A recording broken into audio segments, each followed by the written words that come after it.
Hi, this is James A. with Full Capital, and I'm here with Jeff King. Jeff, how's it going? Going very well, James. How about yourself? So I've improved my graphic, and then you one upped me and got the flag up there. So There I you go. thank you for going along with the theme. But so we got the conference coming up here, Old Capital Conference in October, and it's going to be over at the Bush Presidential Center. So we'll have to be very patriotic in our dress here in a little bit. But I want to bring you on and just have people get to know you a little bit. So maybe uh, give us a little bit about your background personally, and then sort of what Ramey King does over All there right, in Denton. James, I look forward to the conference and our patriotic spirit here. That'll be great. But Ramey King we're an independent agent. Well, first, Jeff King, I've been with Ramey King.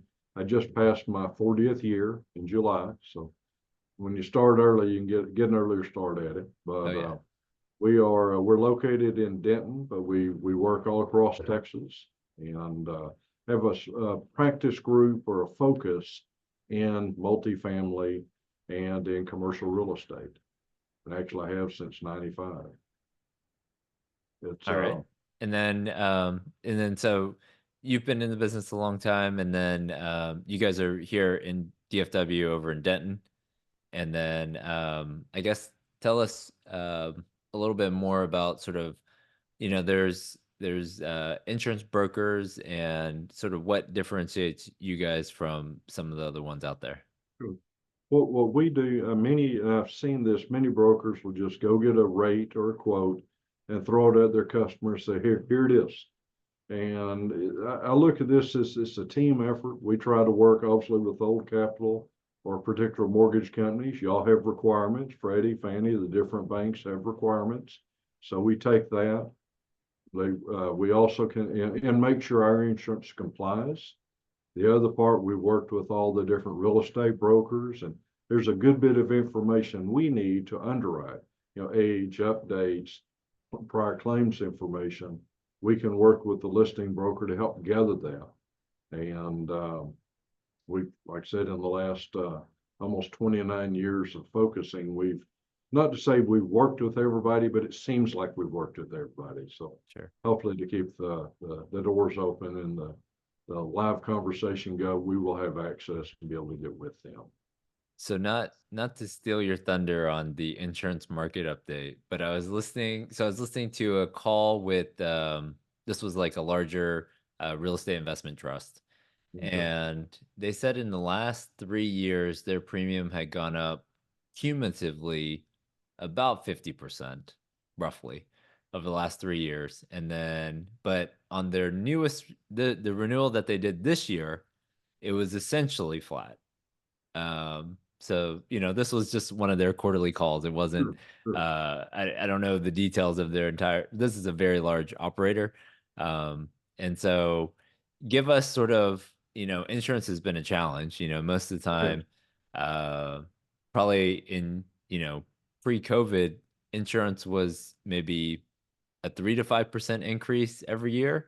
I mean, just kind of a Yeah. normal inflationary type of not a today's inflation, but inflationary increase, generally so. Right. Generally so. And We've seen some flattening of it. I would agree with what that particular investor see. We've seen rates go up. We've seen deductibles go up really in the last 5 years. yeah, And it's responding to a couple of things. First, the lack of, particularly in Texas, but this speaks for a lot of other states as well. It speaks to a lack of capacity of carriers making a market for large real estate. Real estate has some unique exposures from, fire exposure, certainly all the weather exposures, on the coast and our part of the world we get hail, some straight light winds. But it's many carriers have withdrawn from that, but we're seeing some of the leveling that I'm hoping for better times ahead. There's, I, not, I don't anticipate the rates dropping in half in the next year, but if we get some leveling, maybe a little better approach to the deductibles. The other part, the deductibles, the wind and hail primarily have been high enough that it almost pushes a person to self-insurance. not by definition, but by the actual results. And that frankly works for the insurance company. So I'm hoping to see more carriers take a little more risk and come into it. And so that's my hope. I don't set the rates, but we do everything we can to drive the rates and push our underwriters to the better rates. Okay, so when you're saying, so let me try to break that down a little bit. So when the rates go up so much and the deductible goes up so much that you're almost to the point where nobody can even file a claim because That you're unfortunately, already like if your deductible on your roof is the cost of the roof, then you just wouldn't file the claim, right? I mean, that is that's correct. I right, had a discussion like that 2 days ago with a customer that it was a smaller claim. right, It doesn't matter if you add a zero, their deductible was almost twice as high as we was a hail claim right. of what the claim was. It wasn't a particularly large hail claim, but they'd gotten an estimate from a roofer and their deductible was almost twice what their claim was. Okay. So she was asking, should I turn it? There's no reason to. I wish I Yeah, had a better answer, but it was not one of our clients. It was someone I was consulting with. right. And then I guess for people, maybe I feel like there's two, everybody needs insurance, but talk about the person, maybe the investor in Dallas, and then talk to the person who maybe has some properties down in Houston or even Florida.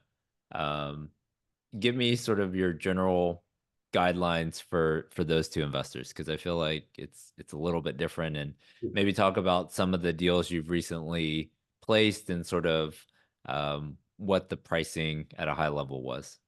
It's gone it has been flatter. The coastal is the biggest challenge. This past couple of years, probably more so. And we'd seen one major player, an independent carrier that was, we've seen a move with carriers as well to move their coverage to newer properties. And generally newer might be 2000 and newer. And of course, everybody would like to have all their properties Class A built in 2015. That'd be wonderful. But that's not where most of our investors have made a living. It's property built from 63 to 93. That's what they bought. Right. But I've seen it open up a little bit more on the coast. Don't know how I don't know how much it's going to affect the rate, but it gives coverage. I've seen situations where it just almost couldn't get coverage. We just insured a property in South Louisiana, and I joked that if it was any closer to the water, it would be in the water. Well, it was about 5 miles away, but it was very limited. It had some history to it. It was very limited getting coverage, and we did finally get coverage. It was a good sized property. Houston has opened up a little bit. The Houston issue, in my personal opinion, while this debate is all Houston coastal, the answer is not really, but there's so much asset in Houston due to the population base. Carriers have limited capacity that they want to expose in certain high populated areas. Now, in Texas, as the coast course is, I don't know, a couple of 100 miles, that's a pretty good spread of risk. But I've seen some opening up. Don't have for Florida, I don't have a lot of experience, but that is a very tough market. Um, I'm not in Florida, so I may inflame Florida residents, but the idea from the insurance company is where is the coast in Florida? And while you can say Orlando's not on the coast, the insurance companies look as the whole thing's on the coast. The whole thing's on the coast. You're all within. Because Yeah, the hurricane's gonna hurricanes come can, straight through, right? it, Like it's yeah. hurricanes can just cover the whole state, but in a pretty traumatic standpoint. Up here in Dallas, we've seen some leveling. The deductibles are still higher. I mean, we're seeing 3 and 4% deductibles, which, like you had mentioned, that is most likely going to negate a reasonable hail claim, unless it's particularly large storm, large baseball size that takes out the air conditioning, the windows, the siding, which we do see occasionally. And we've had some activity like that this year, but the deductibles were high enough that it negated some of those claims.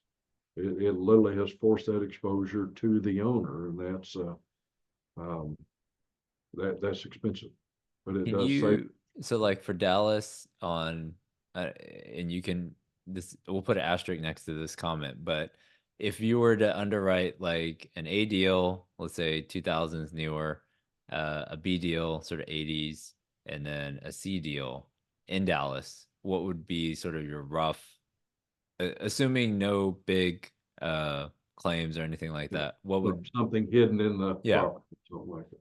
I would, and this obviously is rough, but probably a 8 to 900 on that Class A newer. okay, yeah, B and the C probably 1,000 to 1,100. okay, okay, If there are claim situations or we still see the stab block breakers out there, we have markets that will write that. The carriers don't penalize for it, but it's still worth looking at. It still can be a challenge. A far cry from not a few years ago, we were at $400 and $500 a unit. The coverage doesn't rate that way, of course, but that is a good way to just create an estimate looking at an offering. okay. Uh, Yeah, we do just yeah, so just go off of that, and then we do indications as well. I know if someone's okay, looking, yeah, have people reach out on so we can take what they're literally looking at, the offering.